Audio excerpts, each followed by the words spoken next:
నమస్తే. Welcome to Disha TV. Hyderabad నగర రక్షణ, ప్రజల భద్రతే ధ్యేయంగా నగర పోలీసులు మరోసారి రంగంలోకి దిగారు. హైదరాబాద్లో శాంతి భద్రతలను కాపాడడానికి, అసాంఘిక శక్తులు లేదా నేరగాళ్ల కదలికలను ముందుగానే అడ్డుకోవడానికి సిటీ పోలీసులు శుక్రవారం అర్ధరాత్రి ఒక భారీ ఆపరేషన్ చేపట్టారు. దాని పేరే ఆపరేషన్ కవచ్. ఈ స్పెషల్ డ్రైవ్లో భాగంగా నగరంలోని వందలాది హోటళ్లు, లాడ్జిల్లో పోలీసులు ముమ్మరంగా సోదాలు నిర్వహించారు. ఈ ఆపరేషన్ ఏ చిన్న స్థాయిలోనూ జరగలేదు. నగర police commissioner Shri V C Sajjanar గారు, అదేవిధంగా ఐపీఎస్ సంబంధించినటువంటి అధికారులు కొంతమంది ఉండి ప్రత్యక్ష పర్యవేక్షణలో అత్యంత పకడ్బందీగా సాగింది. అర్ధరాత్రి 11 గంటల నుంచి 1 గంట వరకు, అంటే దాదాపు 2 గంటల పాటు సాగిన ఈ సోదాల్లో సుమారు 5,000 మంది పోలీసు సిబ్బంది పాల్గొన్నారు. స్వయంగా నగర పోలీస్ కమిషనర్ క్షేత్రస్థాయిలో దిగి నాంపల్లి రైల్వే స్టేషన్ పరిధిలో ఉన్నటువంటి ఆ పరిసర ప్రాంతాల్లో, అలాగే అమీర్పేటలోని పలు లాడ్జీలను స్వయంగా ఆయన సందర్శించారు. అక్కడ గదుల కేటాయింపు ఎలా జరుగుతుంది, విజిటర్ల వివరాలు ఎలా నమోదు చేస్తున్నారు, సరిగ్గా నమోదు చేస్తున్నారా లేదా అని ఆయన స్వయంగా తనిఖీ చేశారు.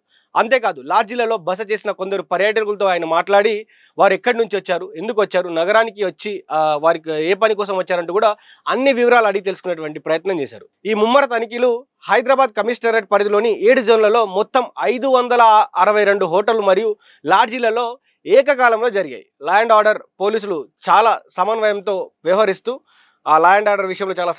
వ్యవహరిస్తూ ప్రతి రూమ్ను, రికార్డును క్షుణ్ణంగా పరిశీలించారు. ఏ జోన్లో ఎన్ని చోట్ల సోదాలు జరిగే అనే విషయాన్ని కూడా మీకు చెప్పడానికి కొద్దిగా ప్రయత్నం చేస్తా. దాంట్లో భాగంగానే ఈ ఖైరతాబాద్ జోన్లో దాదాపు అత్యధికంగా ఇక్కడే జరిగింది. 119 చోట్ల కూడా తనిఖీలు జరిగాయి. శంషాబాద్ జోన్లో 92 హోటళ్లు మరియు లాడ్జీలలో జరిగాయి. జూబ్లీ హిల్స్, గోల్కొండ ప్రాంతంలో 86 ప్రాంతాల్లో కూడా అక్కడ జరిగినటువంటి పరిస్థితి. సికింద్రాబాద్ జోన్ వచ్చేసరికి 82 చోట్ల చేశారు. రాజేంద్ర నగర్ వచ్చేసరికి 53 చోట్ల తనిఖీలు చేశారు. చార్మినార్ వచ్చేసి 44 ప్రాంతాల్లో ఆ రికార్డులను పరిశీలించారు. అయితే ఈ తనిఖీల సందర్భంగా నగర police commissioner VC Sajjanar hotel మరియు లాడ్జ్ యజమానులకు అత్యంత కీలకమైన నిబంధనలను, ఆదేశాలను జారీ చేశారు. అయితే నిబంధనలను ఉల్లంఘిస్తే చట్టపరంగా కఠిన చర్యలు ఉంటాయని హెచ్చరించారు.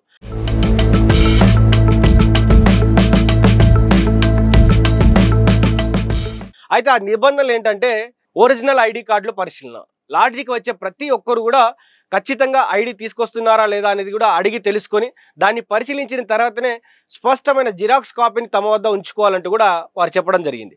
అయితే పూర్తి వివరాలన్నీ కూడా నమోదు చేయాలి. రిజిస్టర్లో విజిటర్ల పూర్తి పేరు, అడ్రస్, యాక్టివ్గా ఉన్న ఫోన్ నెంబర్లు, అలాగే వారు రూమ్లోకి వచ్చిన సమయం, ఖాళీ చేసిన సమయం, ఏదైతే చెక్ ఇన్ చెక్అవుట్ ఉంటాయో వాటిని ఖచ్చితంగా నమోదు చేయాలి. తప్పుడు సమాచారంతో రూమ్స్ ఇస్తే కఠిన చర్యలు తప్పవంటూ కూడా హెచ్చరించడం జరిగింది.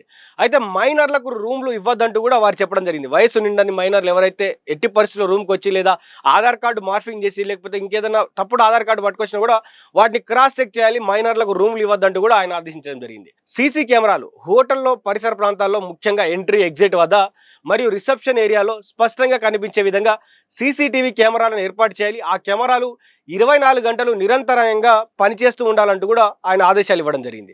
అయితే త్వరలోనే డిజిటల్ సిస్టమ్ తెస్తున్నామంటూ కూడా ఆయన ఒక కామెంట్ చేయడం జరిగింది. టెక్నాలజీ పెరుగుతున్న నేపథ్యంలో లాడ్జీల కోసం త్వరలోనే ఒక సరికొత్త డిజిటల్ విజిటర్ యాప్ని, మేనేజ్మెంట్ సంబంధించినటువంటి ఒక యాప్ని తీసుకురాబోతున్నట్టు ఆయన వెల్లడించడం జరిగింది. అయితే ఈ ఆపరేషన్ యొక్క ముఖ్య ఉద్దేశం నగరంలో ఎలాంటి అసాంఘిక, చట్ట వ్యతిరేక కార్యకలాపాలు జరగకుండా ముందస్తుగా అరికట్టడమే ఆపరేషన్ యొక్క ఉద్దేశం. అయితే మీ హోటళ్ళు లేదా మీ పరిసరంలో ఎవరైనా అనుమానాస్పదంగా ప్రవర్తించినా లేదా ఏవైనా తప్పుడు పనులకు పాల్పడుతున్నట్లు అనిపించినా వెంటనే డయల్ 100కి కానీ లేదా స్థానిక పోలీసులకు కానీ సమాచారం అందించాలని కూడా సిపి గారు కోరారు. నగర రక్షణలో ప్రతి ఒక్కరూ బాధ్యతాయుతంగా వ్యవహరించి పోలీసులకు సహకరించాలంటూ కూడా ఆయన పిలుపునిచ్చారు. అయితే ఈ భారీ ఆపరేషన్లో అదనపు సిపిలు, జాయింట్ సిపిలు, అన్ని జోన్ల డీసీపీలు కూడా పెద్ద ఎత్తున ఎవరైతే క్రైమ్కి సంబంధించినటువంటి వారు కావచ్చు, ట్రాఫిక్ సంబంధించినటువంటి వారు, సైబర్ క్రైమ్కి సంబంధించి ఉమెన్ వింగ్కి సంబంధించినటువంటి వాళ్ళు కూడా చాలా పెద్ద ఎత్తున కూడా అందరూ ఈ ఏసీపీలు, సిపిలు అందరు కలిసి కూడా పెద్ద ఎత్తున ఈ దీంట్లో పాల్గొనడం జరిగింది. అయితే శాంతి భద్రతల పరిరక్షణ కోసం హైదరాబాద్ పోలీసులు నిరంతరం అప్రమత్తంగానే ఉంటారని ఈ ఆపరేషన్ ద్వారా ప్రజలకు మరోసారి నిరూపించారు. అయితే వాస్తవంగా విసి సజ్జనార్ గారు అక్కడికి వెళ్ళి ఆయన మరి సందర్శించడం కూడా చాలా మందిని ఆశ్చర్యపరిచింది. ఎందుకంటే రాత్రి టైంలో దాదాపు 11 గంటల టైం, అంటే నిద్రపోయేటువంటి టైంలో కూడా ఆయన అక్కడికి వెళ్ళి అకస్మాత్తుగా 5,000 మంది పోలీసులు ఓయో రూమ్స్ కావచ్చు, మిగతా లాడ్జీలు కావచ్చు, ఎక్కడ పడితే అక్కడ వాళ్ళు సందర్శించడం జరిగింది. వివరాలు అడిగి తెలుసుకోవడం జరిగింది.